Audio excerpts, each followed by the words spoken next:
আৰু ভাল লাগে আপোনাক গাবলৈকে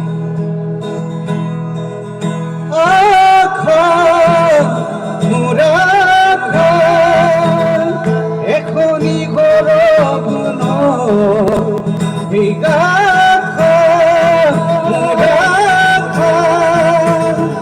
আহিছে ৰাঙলী মোৰ গানৰ বহু যুগৰ দুখৰ চিনাকি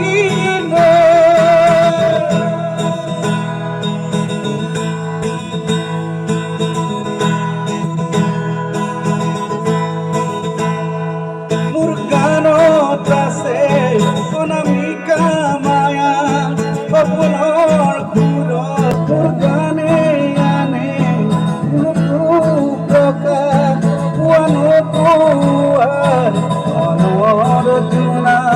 জোনাকী মই আহিছিলোঁ মৰমৰে বুজাৰো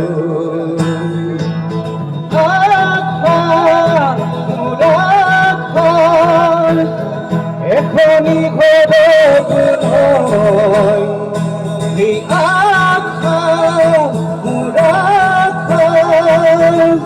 আহিছে ৰাঙলী মোৰ গানৰ বহু যুগৰ দুখৰ চিনাকি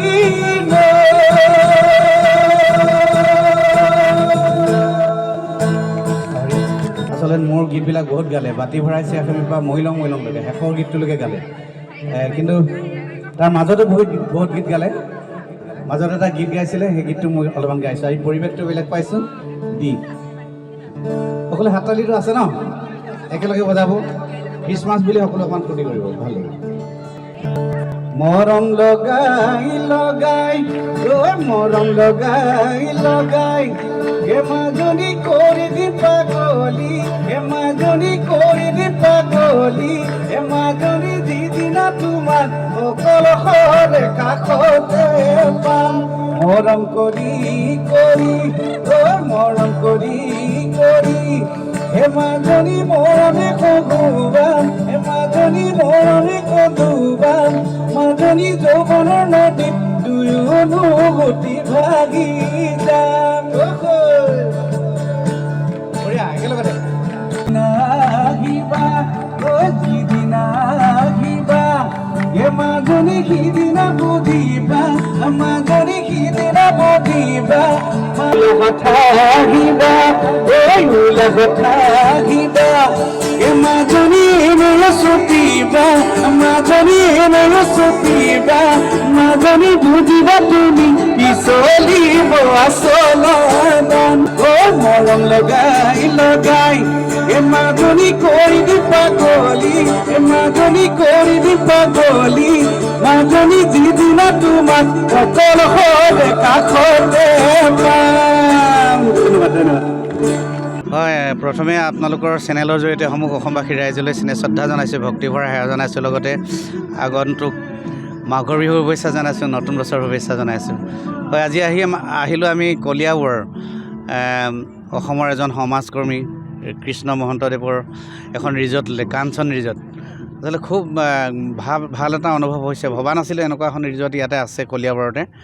একেবাৰে ব্ৰহ্মপুত্ৰৰ কিনাৰত খুব ধুনীয়া এটা পৰিৱেশ পাইছোঁ আৰু মই ভাবিছোঁ ইয়াত বহুত ৰাইজ আহিব ইয়ালৈ যিসকলে জনা নাই এই কথাটো ইয়াতে যে এখন কাঞ্চন নামৰ ৰিজৰ্ট আছে কিন্তু আমি আজি প্ৰথমবাৰৰ কাৰণে শুনিয়ে প্ৰথমবাৰৰ কাৰণে আহিলোঁ আৰু খুব ভাল লাগিলে আৰু সেইটোতো আমাৰ বুকুত একুৰা ক্ষোভৰ জুই জ্বলি আছে মানে উদগীৰণ হওঁ হওঁ লাগে কিন্তু ওলাই আহিব খোজে ক্ষোভৰ জুই কৰা কিন্তু কথা হ'ল মানে আমি ন্যায়ালয়ৰ ওপৰত সম্পূৰ্ণ আস্থা ৰাখিছোঁ আমি যাতে ন্যায় পাওঁ জুবিন গাৰ্গৰ ন্যায় বিচাৰি আছোঁ সদায় চিঞৰি আছোঁ আৰু পুলিচ ৰাজনীতিৰ কথা কৈছে অসমৰ আকাশে বতাহে এতিয়া জুবিন গাৰ্গক লৈ আমাৰ প্ৰাণৰ শিল্পীজনক লৈ পিনে এতিয়া ৰাজনীতি কৰিবলৈ চেষ্টা কৰিছে মই কেৱল শাসক বিৰোধী নহয় সব দলৰ কথা কৈছোঁ দেই চবেই কিন্তু মানে জুবিন গাৰ্গক লৈ ৰাজনীতি কৰিব বিচাৰি আছে কিন্তু এইটো মানে অনুচিত আছিলে এইটো কৰাটো আমি বিচৰা নাছিলোঁ কাৰণ আমি এতিয়াও ভাবোঁ জুবিন গাৰ্গক লৈ যিবিলাকে ৰাজনীতি কৰিব বিচাৰে তেওঁলোকে কিন্তু ধ্বংসহে হ'ব কাৰণ জ্বলন্ত একুৰা জুই আছিলে জুবিন গাৰ্গ জ্বলন্ত এটা নক্ষত্ৰ আছিলে জুবিন গাৰ্গ, সেই কথাটো জানে। আৰু পলিটিক্স ভাল নাপায়। তেওঁ কৈছিলে বহুদিন আছে, পলিটিক্স নকৰিবা বন্ধু, পলিটিক্স নকৰিবা বন্ধু, জাতিৰ মাটিৰ গান গুণগুণাওঁ, পলিটিক্স নকৰিবা বন্ধু,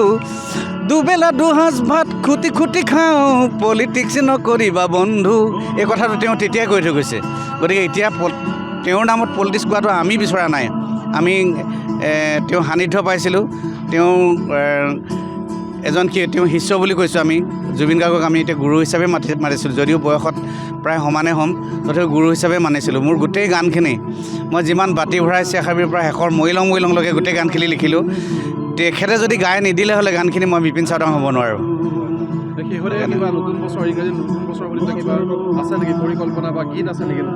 পৰিকল্পনা কৰিছোঁ। অসমৰ বাপতিসাহোন বিহুটোত আমি জীয়াই ৰাখিবই লাগিব।